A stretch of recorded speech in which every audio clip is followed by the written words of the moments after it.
Salmo 42.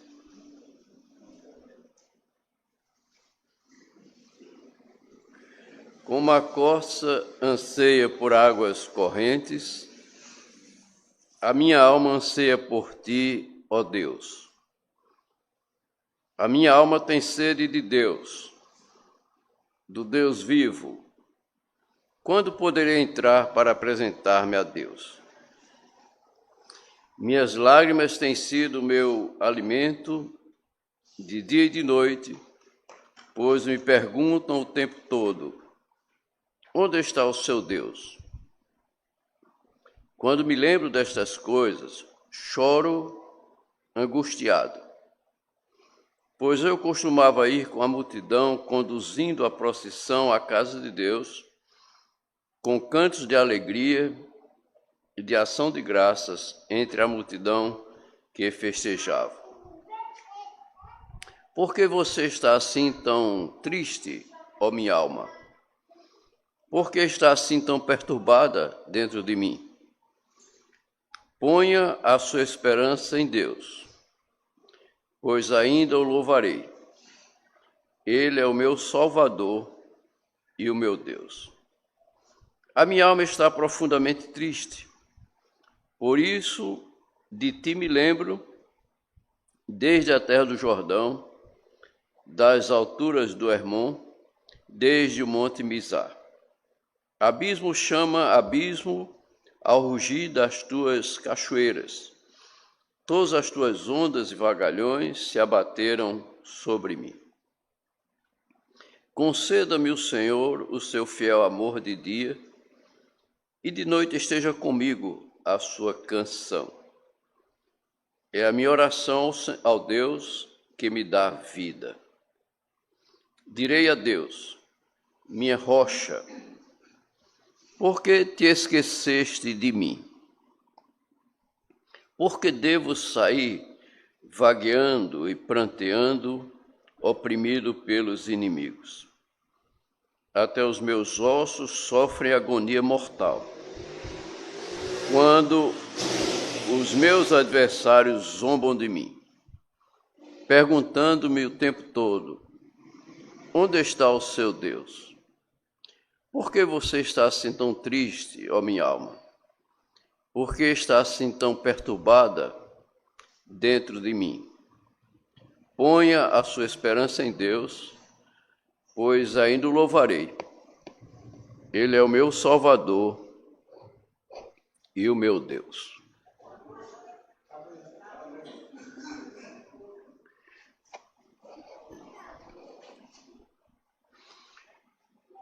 Meus irmãos, este Salmo 42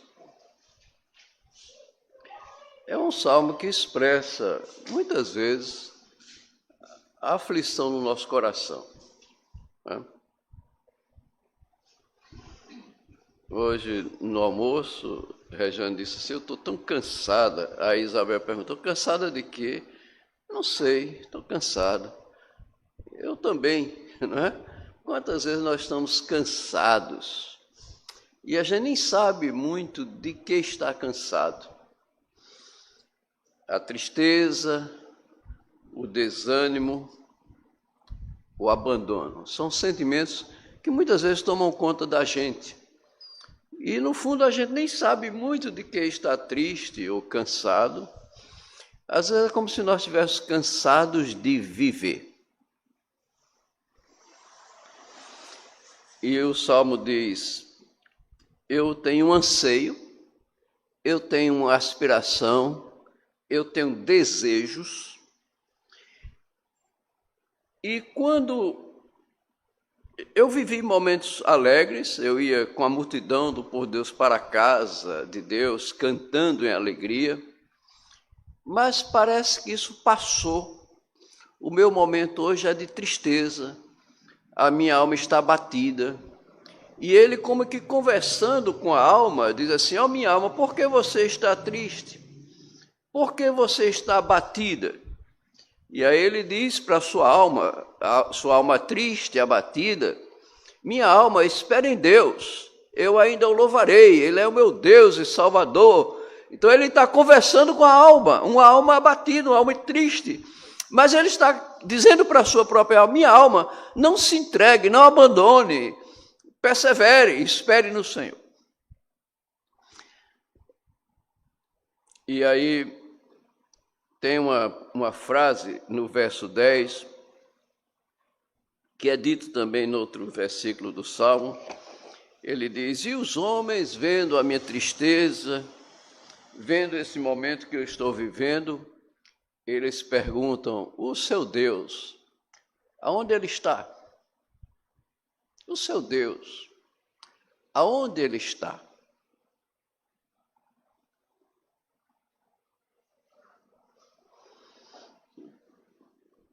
Meus irmãos, a tristeza é inerente à vida. A vida não é só tristeza, mas a tristeza faz parte da nossa vida. Há situações de grandes tristezas e há situações de tristezas leves e passageiras. Mas nunca se vive sem a experiência da tristeza. Ninguém vive sem a experiência da tristeza. Nem sempre é uma tristeza grave, profunda, às vezes ela é leve, passageira, mas a experiência da tristeza, ela é própria do existir humano, do viver. Algumas vezes nós sofremos pelos outros. Outras vezes nós produzimos tristeza nos outros. Às vezes, os outros que nos fazem entristecer. Às vezes somos nós que fazemos o outro entristecer-se. Aquele que convive conosco, aquele que vive conosco. Então a experiência da tristeza é uma experiência muito humana. E uma vez um jovem pastor diz assim: eu esperava que na igreja, nos concílios, nós tivéssemos uma relação de mais amizade, de maior harmonia, de maior alegria, mas nós estamos vivendo um momento triste. E ele disse: será que é a minha pouca experiência? E eu disse: não, meu filho, vai ser assim sempre, né? Às vezes temos boas reuniões, às vezes temos reuniões que produzem muita tristeza. A tristeza é próprio da experiência humana. E quando eu estava lendo esse salmo e pensando sobre isso, porque esta semana eu tive muitas pessoas vieram e diziam: eu estou sem conseguir dormir, tomei um remédio, não dormi bem, isso não sai da minha cabeça, está percebendo? E aí, às vezes, há períodos na nossa vida que uma tristeza se acumula a outra, né? Uma coisa não dá certo, você está ali triste, daí a pouco outra coisa não dá certo, e parece que tudo de uma vez só, e tira a nossa capacidade de dormir, você fica inquieto o tempo todo, às vezes alguns comem demais, outros perdem o apetite, porque a tristeza se instalou, e nós não sabemos muito bem como lidar com ela. E falamos um pouco como esse salmista. Ora, quando eu estava lendo o Salmo e pensando eu mesmo nas minhas tristezas, nas tristezas dos meus irmãos, nessa experiência humana, me veio à mente 2 homens de Deus que tiveram profundos motivos ou profundos momentos de tristeza. Está na Bíblia a história de Jó e a história de Elias. Os dois viveram um momento de uma tristeza tão profunda que eles pediram a Deus para tirar a vida deles. Tanto Jó como Elias diz: Senhor, tire a minha vida, não vale mais a pena viver, por favor, me abrevie, tire esse sofrimento de mim, abrevie a minha vida, já basta. Deus não atendeu, nem a Jó, nem a Elias, mas ambos viveram momentos de profunda tristeza que pediram a Deus pela morte, como uma maneira de aliviar-se dos sofrimentos. No caso de Jó, era mais o sofrimento. Eu acho que Elias era mais o cansaço. Elias estava cansado de lutar e não ver resultados. É tanto que ele diz a Deus: Senhor, eu fiquei só. Tanta luta, enfrentei batalhas difíceis, suportei sofrimento, e eu estou só. E essa mulher perversa, a rainha Jezabel, está querendo tirar a minha vida. E eu estou com medo. Aí disse: Senhor, eu estou cansado, não quero mais. Então, o sofrimento e, às vezes, o cansaço. O cansaço. Aí a gente desiste, diz: não vou largar a igreja, vou largar a família, vou largar o trabalho, vou largar a vida. Quando a tristeza toma conta do nosso coração, não é? Recentemente, e agora eu venho para a vida dos pastores especificamente, porque tem sido essa situação pastoral nessas últimas 2 semanas ou 3 semanas que tem prendido a minha atenção. No dia 5 agora, começa uma temporada do Limiar. É um ministério que eu participo como conselheiro. E quando Neto anunciou que íamos ter essa nova temporada, eu estava cansado, entristecido e disse: eu não quero participar dessa temporada, porque eu vou ouvir histórias tristes e eu não estou com ânimo para isso, eu estou cansado. Né? Mas aí você vai às vezes amarrado, tem que ir, tem que fazer. E aí eu estou pedindo a Deus que me dê ânimo para enfrentar essa temporada do Limiar, ouvir, e Deus tem dirigido e Deus tem abençoado. Mas isso tem prendido a minha atenção. Algum tempo atrás, não muito longe, você teve um pastor aqui no interior do estado que estava vivendo um processo depressivo, problema de dinheiro, de sustento, e ele foi se entristecendo, desanimado, né? E um belo dia ele tomou seu carro, veio aqui para Natal e se lançou da ponte. Ele se matou, esse pastor. E agora, depois disso, uma outra notícia que me chegou, não foi do pastor, mas foi o filho do pastor. Né? O pai era pastor, o filho tem 20 e poucos anos, e esse moço tirou a sua própria vida, atentou contra a sua própria vida, o suicídio. Eu penso eu não conheci nenhum dos dois, né? Tenho essa notícia, não conheci nenhum dos dois.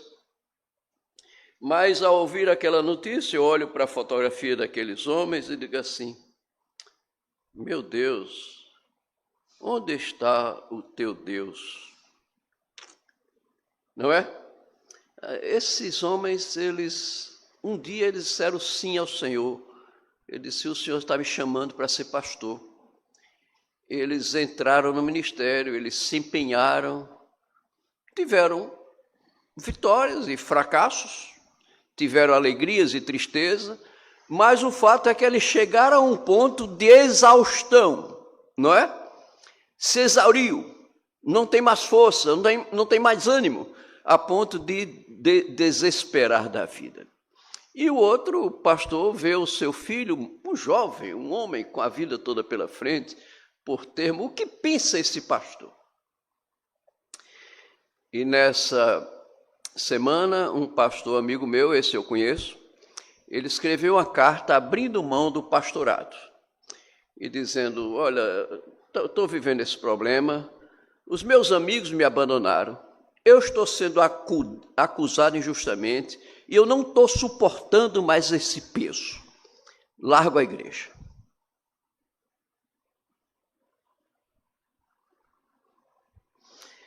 Irmãos, as experiências da vida que nos pressionam, a todos vocês, também aos pastores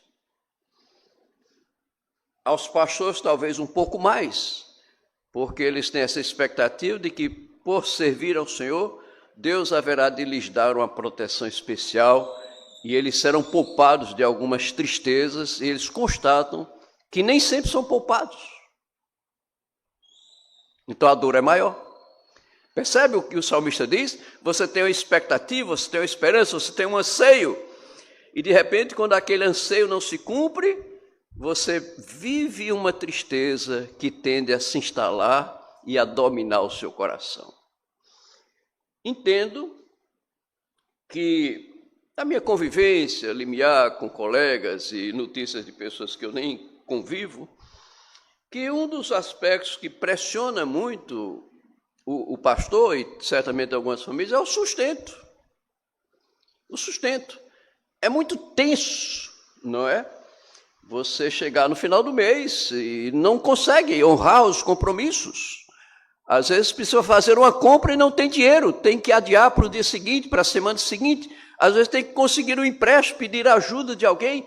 Isso acontece uma vez, duas vezes, mas quando começa a se repetir, começa a abater-se sobre você uma profunda tristeza e um desânimo. Não é verdade? O sustento. Esse pastor mesmo que deu cabo à sua vida, parece-me, havia certamente também o processo depressivo, mas o foco da sua atenção era o sustento. A humilhação de não ter o básico, não é? E não saber como conseguir o sustento. Meus irmãos, um outro ponto que nos pressiona é a saúde e a velhice. Essas duas coisas estão juntas, não é? A saúde e a velhice também nos pressionam, não é mesmo? Uma doença que nos maltrata e nós não vemos muita perspectiva, e aquilo não melhora, e aquilo exerce sobre nós uma tristeza, um desânimo, uma apatia, um desejo de desistir. A velhice, porque quase sempre a velhice é uma doença que não tem cura, não é? Pode ir mais lento, pode ir mais ligeiro, mas vai.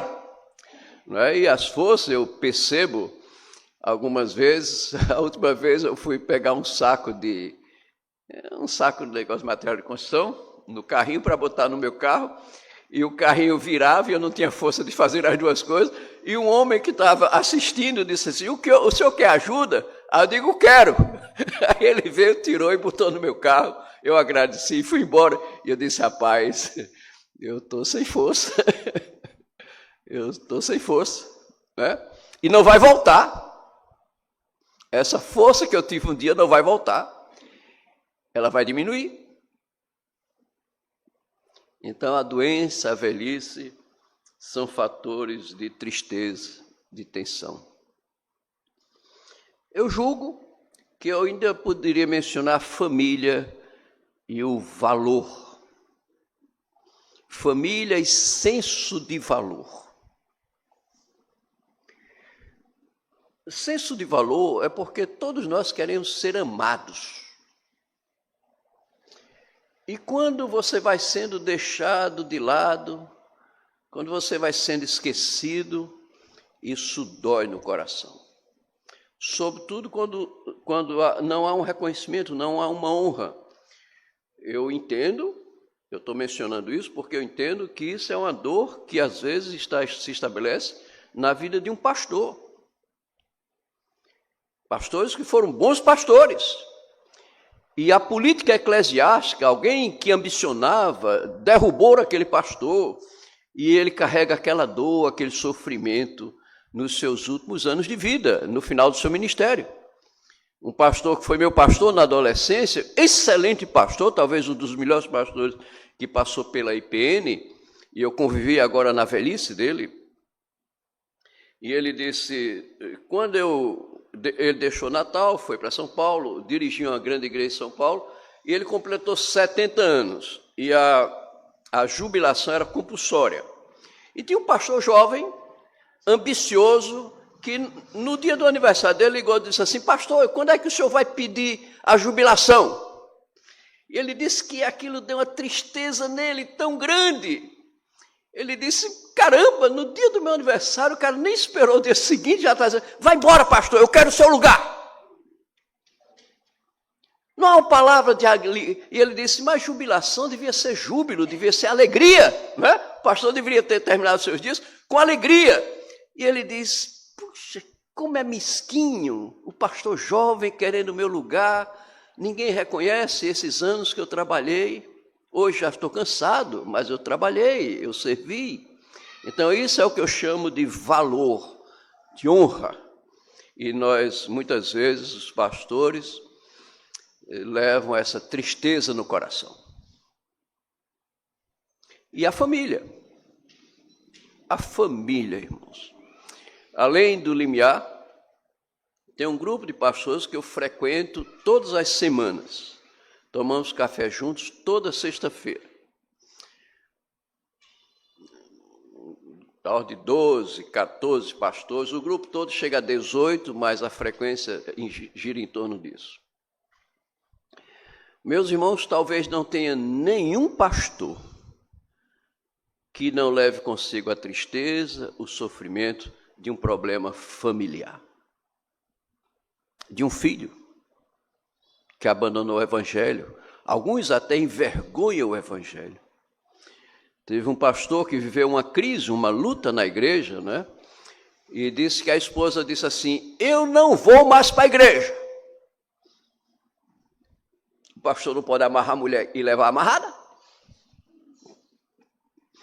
Aí tem que ele se vestir, toma o seu banho, se veste e leva aquela tristeza no seu coração, porque a mulher está magoada.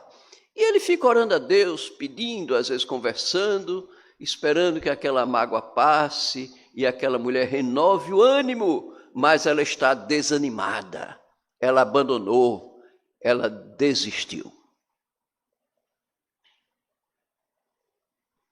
Irmãos, são coisas que são experiências da vida. Talvez nenhum de nós seja poupado, de uma ou de outra.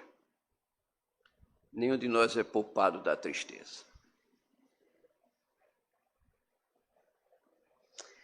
Entretanto,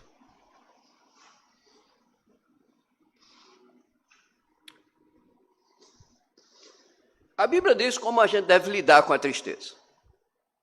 Eu não poderia pregar sobre a tristeza, usar esse salmo, né? Que fala dessa ambição, dessa aspiração frustrada, da tristeza, e depois ele até suportar essa dor de alguém olhar para ele e dizer, pastor, e o seu Deus? Onde é que está seu Deus? Que não resolve esse problema. Cadê o seu Deus que não lhe socorre? E ele baixa a cabeça, ele fica calado, e talvez no fundo do coração ele diga assim, o meu Deus, onde está o meu Deus? Irmãos, Abacuque expressa essa perplexidade. Esse é o nome que eu dou a esse fenômeno. Eu confesso a Deus, eu acho que Deus me chamou ao pastorado, mas em alguns momentos eu não vejo Deus, eu não sinto Deus, eu não percebo Deus, e digo, meu Deus, onde está? Isso é uma experiência de perplexidade. Por que o Senhor permitiu isso? Por que o Senhor não evitou? Por que o Senhor não socorreu? Abacuque é um livro que eu gosto muito. Aquele homem olha para o povo de Deus e experimenta a perplexidade. Mas na perplexidade, Abacuque diz para a sua alma, aí diz assim, mesmo que não haja ovelha no curral, mesmo que não haja fruto na videira, né? Eu esperarei no Senhor. Eu vou esperar no Senhor, vou ver o que o Senhor revelará, vou ver o final dessa história, eu vou esperar no Senhor. E é o que esse salmo está dizendo. Esse salmista está dizendo para a sua própria alma, minha alma, você está triste, abatida, desanimada, mas minha alma, faça das tripas coração e espere pelo Senhor. Vocês não sabem essa história não, isso é negócio nordestino, fazer das tripas coração, né? Essas expressões nordestinas, que eu gosto tanto, parece que elas são bem viscerais, elas falam a nossa alma nordestina, né? Faça das tripas coração. Aguente firme. Um dia o Senhor virá em seu socorro. Mas enquanto Ele não vem, a luta é grande, o desânimo é grande, A perplexidade é grande. E aí, para não findar, porque nenhum propósito tinha eu descrever a tristeza, que vocês me acompanhem, vocês identificam. É possível que algum de vocês esteja, nesse próprio momento, vivendo um pouco isso. Sem dizer o que a Bíblia nos diz sobre a cura dessas tristezas. Irmãos, tanto Jó como Elias, eles foram curados, eu vou dizer duas coisas sobre a tristeza. Primeiro, a cura. A segunda, a convivência com a tristeza. A cura é de Deus. A convivência está entre nós. Então vamos para a cura. Só quem pode nos curar dessas frustrações e dessas dores da existência é o nosso Deus. A cura é um encontro com Deus. Aconteceu com Jó e aconteceu também com Elias. Deus veio ao seu encontro para curá-los da tristeza. Tem um livro, A Cabana. O escritor norte-americano escreveu isso. É um relato imaginado. Alguém que discutir esse livro teologicamente, eu acho isso uma bobagem. É alguém que imagina uma figura e põe aquilo no livro. E a mensagem do livro é excelente. Se você não se prender nas imagens, nas figuras que o autor usa, mas perceber o que o autor quer dizer, você vai ouvir uma mensagem poderosa da parte de Deus. Esse livro também deu fruto a um filme, né? Mas eu li o livro, não vi o filme. O que é que o autor diz? É um homem, classe média, tem uma família e ele vai um dia para fazer um piquenique, um passeio, um acampamento com a sua família, e lá pescando, andando de barco e tudo, ele se distrai e a sua menina é sequestrada, a sua filha é sequestrada.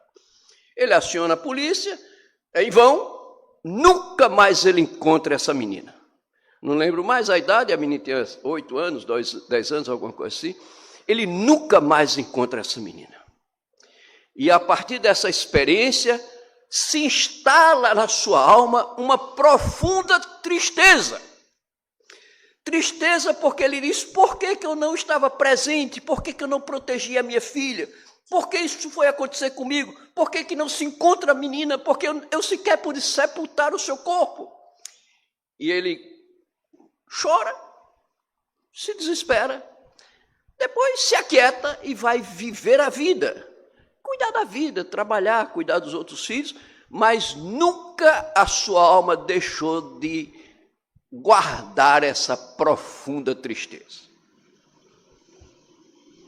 E aí, um belo dia, ele encontra na caixa do correio um convite de Deus, uma carta de Deus, chamando para o encontro na floresta, numa cabana na floresta, na montanha. E ele lê aquela carta e vai para esse encontro com Deus.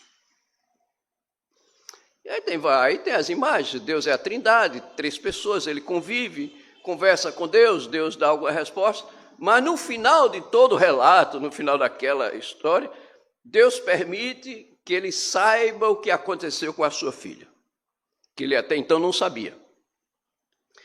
Aquela menina foi sequestrada por um bandido, um criminoso, ela foi estuprada e morta.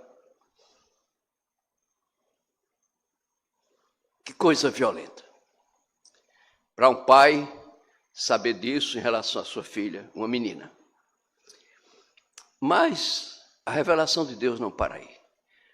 Aí Deus diz, agora venha ver a sua filha. E através de um véu, através de um vidro, ele vê a menina correndo no jardim do Senhor. Aí cura, irmãos! Cura a sua dor completamente. Aquela menina que foi morta de maneira tão violenta e tão triste, aquele homem que guardou uma tristeza tão profunda no seu coração, agora, quando ele tem a perspectiva do eterno, do transcendente, a sua tristeza é curada, porque ele diz: a minha filha que viveu isso, mas ela não está vivendo isso, ela está correndo no jardim do Senhor, alegremente. E agora ele sorri, a tristeza foi curada, e ele pode dizer: um dia eu estarei com ela, lá no Senhor. Irmãos, essa é a cura. A cura só vem com o encontro com o Senhor. E nós nem marcamos o encontro com o Senhor. Você às vezes só curte a dor. É Deus que lhe chama para esse encontro. Algum de vocês já experimentou isso? De em determinados momentos Deus lhe chamar para o encontro. Pode ser um sonho à noite. Pode ser uma conversa que você não esperava. Pode ser um culto, um hino, uma palavra. E você diz: Deus me chamou para o encontro. E naquele encontro Deus desvenda, ou Deus faz você crer na transcendência, na vida após a morte, que aquilo nada significa, as coisas desse mundo perdem completamente o valor diante da glória eterna. E aí a sua alma volta a viver. Volta a alegrar-se, aquela alma entristecida. Então, esta é a cura. O encontro com Deus. Irmão, prossiga.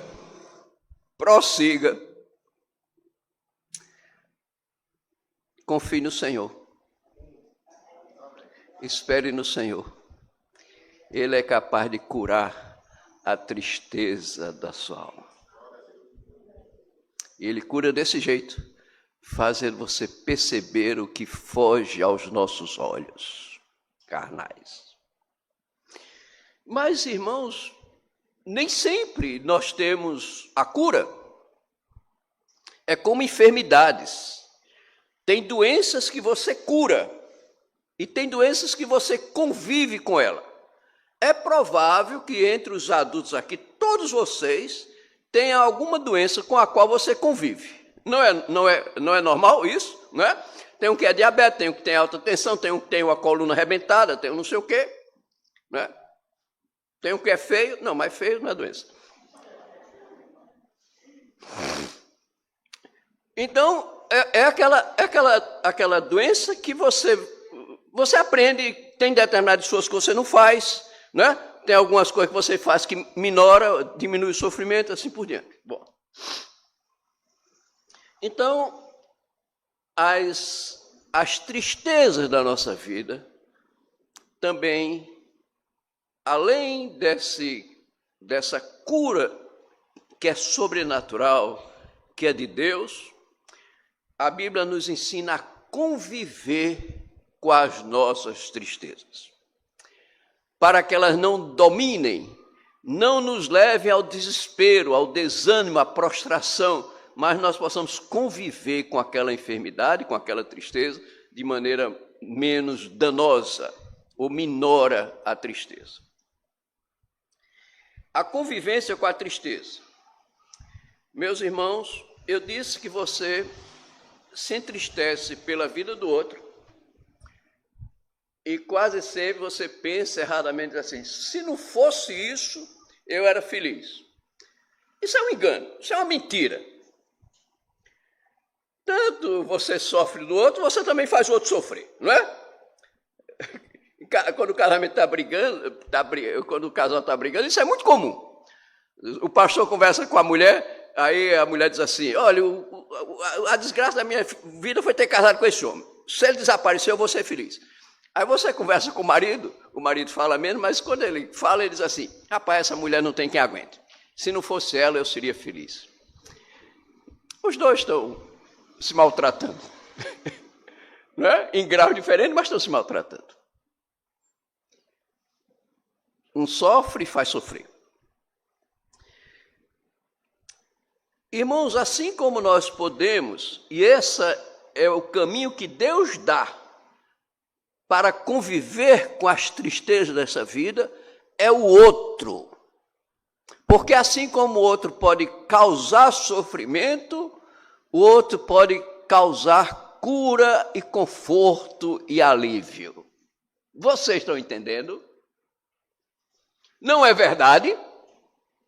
Você às vezes está numa situação, e tem situações que você está tristeza, aí você diz, ou eu vou na casa de fulano, eu vou ligar para fulano, ou eu queria tanto que fulano viesse aqui, porque você está precisando daquele alguém que é um bálsamo para você, que lhe ajuda a suportar, que lhe reanima, que lhe consola.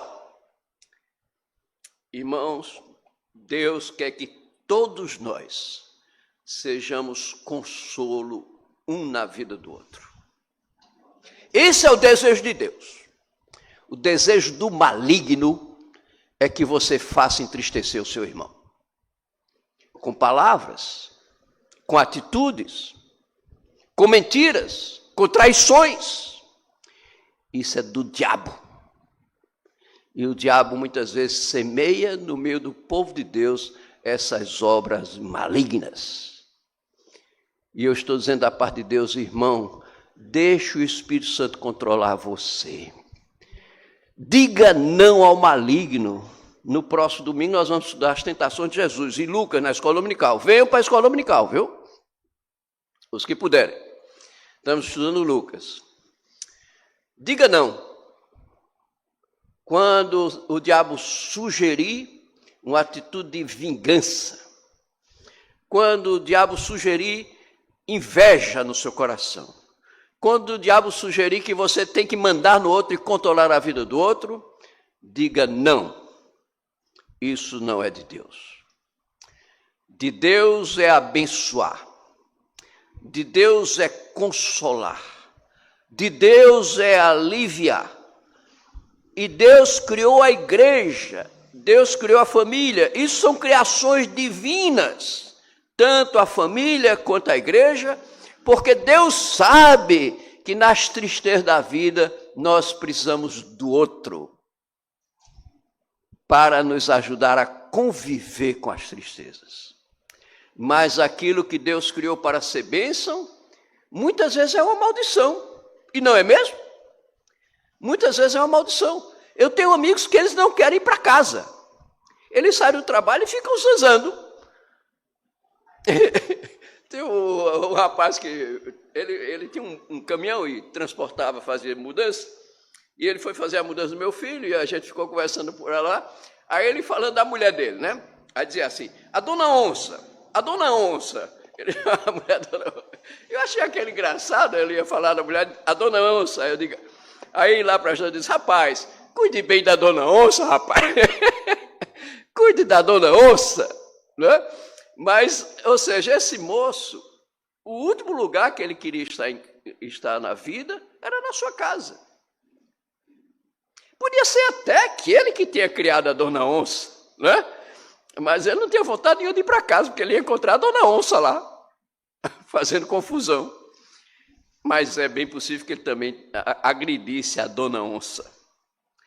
Irmãos, Deus não quer que sejamos essas pessoas. Deus quer que a sua casa seja um ninho. Quando você estiver desanimado, ferido, humilhado, você possa encontrar amparo, consolo.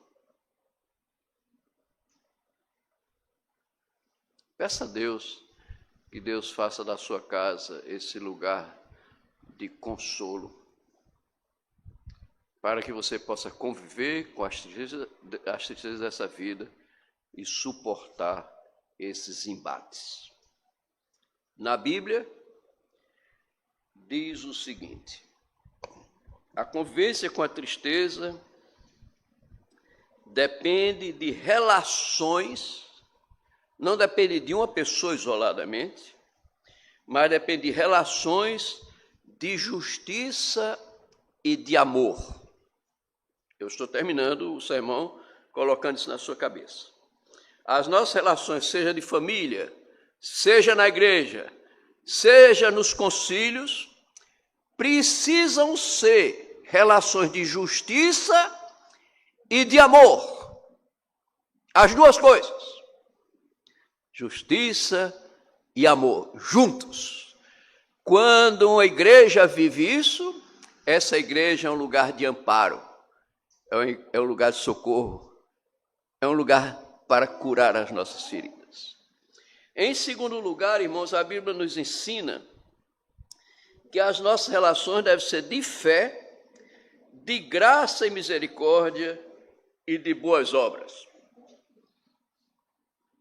Esse pastor que renunciou, houve um incidente envolvendo um familiar seu, talvez um pecado. O pecado existiu. O pecado precisa ser corrigido. Mas o pecado não pode nos matar. O pecado reclama restauração. E a restauração se faz quando existe fé, graça e misericórdia e boas obras. É aquela pessoa que diz, pode dizer assim, sim, foi ruim, não devia ter sido feito, mas eu lhe amo. Não é? E não aquele discurso, eu sou o santo, eu sou perfeito, eu nunca errei. Você parece que não teme a Deus. E apontamos, e entristecemos e abatemos aquele que está ferido. Queridos irmãos, que Deus nos dê uma igreja de relações saudáveis. Porque a dor está grande demais. Eu estou profundamente comovido com essa experiência de pastores, depois de muitos anos, saírem amargurados, ressentidos, sem consolo, e guardar no coração não boas lembranças, mas lembranças ruins, de atitudes mesquinhas, de uma santidade egoísta, sem compaixão. Talvez um grande consolo do velho sejam as boas lembranças. Talvez esse seja o maior consolo do cara quando está arrebentado, velho, cansado, já não tem força. Mas como é bom boas lembranças. Eu agora, já pastor de muitos anos, interessante, eu não notei, mas eu comecei a perceber que isso me fazia bem a minha alma. Uma pessoa chegava para mim e disse assim, pastor, o senhor se lembra que o senhor pregou isso assim, eu aprendi isso? Aí eu fico olhando assim e digo, rapaz, valeu a pena. Uma boa lembrança, né? Eu nem lembro mais, a maioria das vezes eu não lembro. Mas ao semear aqui, ao viver acolá, e de forma imperfeita, porque eu sou imperfeito como vocês também são. Mas como é bom pessoas que têm boas lembranças a meu respeito, e quando elas me dizem isso me renova o ânimo, me renova as forças, eu não me abato. Queridos irmãos, vamos conviver com as tristezas desta vida, sendo consolo uns para os outros, tendo compaixão do que cai. Não é hora de pisar na sua cabeça, é hora de lhe estender a mão. Você dá a surra depois. Quando ele está caído, estende a mão. Levanta, abraça, irmão. Abraça com todo o teu coração. Porque nós carecemos uns dos outros. E o Senhor quer que a família e a igreja seja esse lugar de amparo, esse refrigério, esse consolo, esse refúgio nas tribulações. Isso é do Senhor. Que Ele nos dê esta bênção. Não estejamos magoando e fazendo sofrer o outro. Controle sua língua, irmão. Controle seu ímpeto. E dê espaço à direção do Espírito para construir para a vida eterna. Amém. Deus nos abençoe. Deus nos abençoe. Deus nos cure e Deus nos ensine a conviver com as nossas limitações.